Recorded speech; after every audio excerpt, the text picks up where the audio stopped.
નમસ્કાર, ગુજરાત મનોમંથન 9 માં આપનું સ્વાગત છે। હવે જોઈએ આજના સમાચાર। એબીવીપી દ્વારા પાલનપુરમાં વિદ્યાર્થીઓની વિવિધ માંગણીઓને લઈને વિરોધ પ્રદર્શન કરવામાં આવ્યું। સરકારના પરિપત્ર તેમજ ટાયર સળગાવી કરવામાં આવ્યો વિરોધ। ગુજરાત સરકારના આદિજાતિ વિકાસ મંત્રાલય દ્વારા જનજાતિ વિદ્યાર્થીઓ માટે પોસ્ટ મેટ્રિક શિષ્યવૃત્તિ ચાલુ વર્ષે બંધ કરવાના નિર્ણય વિરુદ્ધ તથા ગ્રાન્ટેડ લો કોલેજમાં પ્રવેશ પ્રક્રિયા પુનઃ ચાલુ કરવાની માંગ સાથે એબીવીપી દ્વારા ઠેર ઠેર ઉગ્ર વિરોધ પ્રદર્શન કરવામાં આવ્યો હતો। રાજ્યના વિવિધ જિલ્લાઓમાં શિષ્યવૃત્તિ બંધ કરતા પરિપત્રોની હોડી, રસ્તા રોકો તથા સદબુદ્ધિ હવન યોજી વિરોધ નોંધવામાં આવ્યો છે।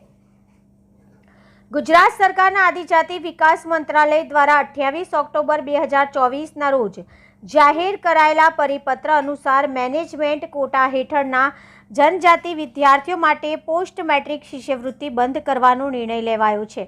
ચાલુ શૈક્ષણિક વર્ષ 2024-25 પ્રવેશ પ્રક્રિયા દરમિયાન જે તે એન્જિનિયરિંગ, નર્સિંગ જેવી કોલેજમાં સ્કોલરશીપ સહાયથી એડમિશન લઈ લીધા બાદ આ ઠરાવ કરવામાં આવેલ હોવાથી ખૂબ જ મોટી સંખ્યામાં જનજાગૃતિ વિદ્યાર્થીઓ અસમંજસમાં મુકાયા છે તથા રોષની લાગણી અનુભવી રહ્યા છે। સંસ્થાઓ દ્વારા હવે સ્કોલરશીપ બંધ થઈ જતા ફી ઉઘરાવવા કેટલાય જનજાતિ વિદ્યાર્થીઓ ભણતર છોડી રહ્યા હોય તેવું જણાઈ રહ્યું છે। એબીવીપી દ્વારા અગાઉ પણ આદિજાતિ વિભાગના આ નિર્ણય સામે રોષ વ્યક્ત કરી જનજાગૃતિ વિસ્તારોમાં કલેક્ટરના માધ્યમથી આવેદનપત્ર આપવામાં આવ્યું હતું। બહોળા વિદ્યાર્થી સમુદાયને ધ્યાને રાખી રાજ્યમાં ઉગ્ર વિરોધ પ્રદર્શનો થકી એબીવીપી દ્વારા સ્પષ્ટ માંગ કરવામાં આવી હતી કે શિષ્યવૃત્તિ પાછી ખેંચવાનો પરિપત્ર શૈક્ષણિક વર્ષ 2024-25માં પ્રવેશ લીધેલ વિદ્યાર્થીઓ પર લાગુ કરવામાં આવે નહીં તથા વેકેટ અને ગવર્મેન્ટ કોટા સીટોને મેનેજમેન્ટ કોટામાં રૂપાંતરિત કરવાના નિર્ણયને રદ કરવામાં આવે।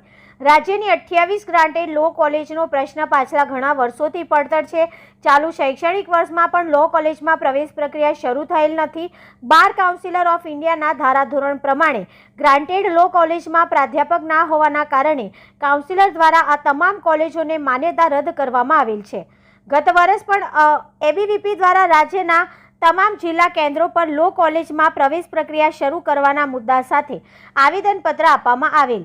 ગુજરાતના કાયદા વિદ્યા શાખામાં અભ્યાસ ઈચ્છુક વિદ્યાર્થીઓને રાહત દરે સુલભ શિક્ષણ મળી રહે તે માટે તમામ ગ્રાન્ટેડ લો કોલેજની સ્થિતિમાં સુધારો અતિ આવશ્યક જણાઈ રહ્યો હોય વિદ્યાર્થી હિતમાં એબીવીપી રાજ્યના વિવિધ જિલ્લાઓમાં ઉગ્ર આંદોલન થકી સ્પષ્ટ માંગ કરી રહી છે કે સરકાર દ્વારા રાજ્યની ગ્રાન્ટેડ લો કોલેજમાં બાર કાઉન્સિલર ઓફ ઇન્ડિયાના ધારાધોરણો પ્રમાણે પ્રાધ્યાપકોની ભરતી કરવામાં આવે, આ તમામ કોલેજોની ગ્રાન્ટમાં વધારો કરવામાં આવે તથા ત્વરિતપણે પ્રશ્નોના નિરાકરણ માટે સાથે પ્રવેશ પ્રક્રિયા શરૂ કરવામાં આવે તેવી માંગ કરી હતી। ગુજરાતના તમામ જિલ્લાઓમાં વિદ્યાર્થી પરિષદના કાર્યકર્તાઓ વિરોધ હેતુ રસ્તા પર છે ત્યારે કાર્યકર્તાઓએ જણાવ્યું હતું કે આ માત્ર એક શરૂઆત છે અને જો આ માંગ સરકાર નહીં સ્વીકારે તો આવનારા સમયમાં આનાથી મોટા સ્વરૂપમાં વિદ્યાર્થી શક્તિ આંદોલનનો માર્ગ અપનાવશે।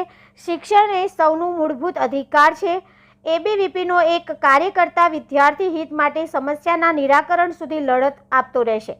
પાલનપુરમાં વિરોધ પ્રદર્શનમાં રાજેશ જોશી, નાનોલ, એબીવીપી ગુજરાત પ્રદેશ કારોબારી સદસ્ય દૈવિક પંચાલ, જિલ્લા સંયોજક યુવરાજ જાની, ધવલ દેસાઈ, જય માળી, પિન્ટુભાઈ પ્રજાપતિ, નગર સહમંત્રી થરાદ સહિત બહોળી સંખ્યામાં એબીવીપીના કાર્યકર્તાઓ આ વિરોધ પ્રદર્શનમાં જોડાયા હતા ત્યારે પ્રમુખ કાર્યકર્તાઓને પોલીસ દ્વારા ડિટેન પણ કર્યા હતા। અહેવાલ વિજય ત્રિવેદી, થરાદ।